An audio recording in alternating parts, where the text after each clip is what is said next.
sini saya akan menjelaskan tentang public speaking mengenai pengertian dan tokoh-tokoh public speaking. Oke, sebelum kita berjalan lebih jauh, jika mendengar kata public speaking, apa sih yang teman-teman semua ketahui tentang public speaking? Komunikasi Berbicara di depan umum.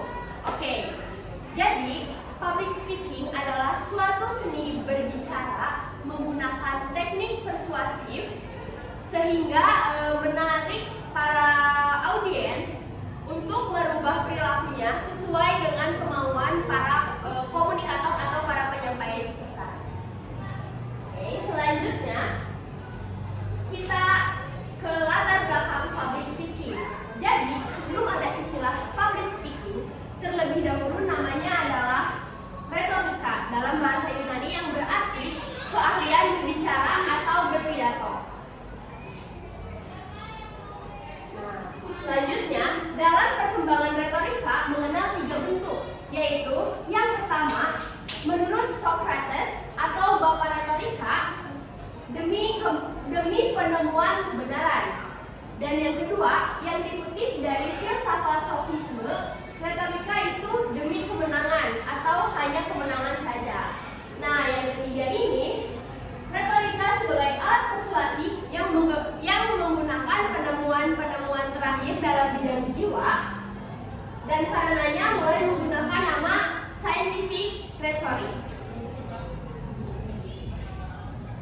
Nah, apa sih pentingnya retorika dan bagaimana penyampaian retorika tersebut? Jadi, menurut Plato, sebagai seorang pendidik, kepentingan retorika itu adalah sebagai yang pertama, sebagai metode pendidikan.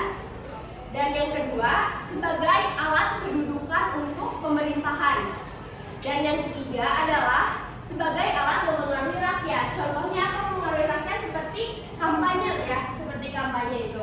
Dan gimana sih cara menyampaikan retorika? Jadi menurut Aristoteles, penyampaian retorika harus singkat, jelas, dan juga meyakinkan, alias kita nggak boleh ragu-ragu ya dalam menyampaikan retorika tersebut.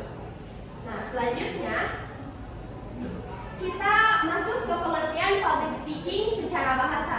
Jadi secara bahasa, public speaking itu ada 2 kata dalam bahasa Inggris. Yang pertama adalah public, yang berarti umum atau masyarakat, dan yang kedua adalah speaking, yang artinya berbicara atau pembicaraan.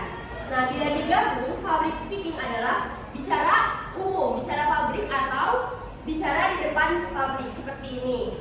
Nah, selanjutnya kita masuk ke tokoh-tokoh mutakhir public speaking. Di sini saya akan mengambil 4 tokoh. Yang pertama ada James A. Winans. Nah, Winans ini mendefinisikan bahwa public speaking adalah suatu proses menumbuhkan perhatian. Lalu yang kedua ada Charles Henry Woolbert. Nah, Woolbert ini menyatakan bahwa pidato adalah merupakan ungkapan kepribadian dan logika adalah dasar daripada persuasi. Nah, menurut Woolbert, sebelum menyusun pidato kita harus memperhatikan hal berikut. Yang pertama, kita harus meneliti pidato kita mau gimana gitu ya. Terus yang kedua, tentu saja kita harus mengetahui halayak dan situasi mereka. Jadi kita nggak boleh ngasal untuk berpidato ya. Dan yang ketiga, setelah mengetahui halayak dan situasi, kita harus tentukan proposisi. Apa itu proposisi? Proposisi adalah suatu istilah atau kalimat yang dapat meyakinkan para audiens. Dan yang terakhir, pilihlah kalimat yang logis atau kalimat yang dapat dipahami oleh halayak dan situasinya. Nah, selanjutnya ada William Norwood Briggs. Nah, berbeda dengan Woolbert yang menitikberatkan logika sebagai dasar persuasi. Ayo. Berbeda dengan Woolbert yang menekankan logika sebagai faktor dasar persuasi. Nah, Briggs ini menekankan faktor keinginan atau desire sebagai dasar persuasi. Nah, menurut Woolbert, menurut Brigens, persuasi meliputi 4 unsur. Unsur yang pertama, kita harus merebut perhatian audiens supaya audiens tertarik kepada kita yang berbicara. Yang kedua, kita harus mengusahakan para audiens itu percaya dengan kemampuan dan apa yang kita sampaikan. Nah, selanjutnya ada dasarkanlah pemikiran kepada keinginan. Dan yang terakhir, kita harus mengembangkan setiap gagasan yang kita sampaikan. Nah, tokoh yang keempat atau yang terakhir ini ada Alan H. Monroe. Nah, menurut Monroe ini, pesan harus disusun berdasarkan proses berpikir manusia yang biasanya disebut modified sequence. Oke, nah selanjutnya public speaking itu sering disebut sebagai sarana komunikasi. Ada yang tahu kenapa alasannya? Ada komunikator. Sarana komunikator. Terus ada lagi? Ada pesan. Oke. Lebih lengkapnya. Jadi, pengetahuan adalah yang akan menjadikan seseorang komunikator sebagai pembawa pesan.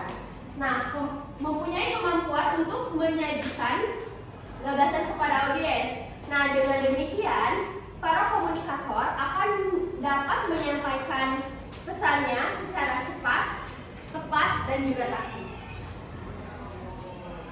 Sekian dari saya, terima kasih atas perhatiannya. Wassalamualaikum warahmatullahi wabarakatuh. Waalaikumsalam.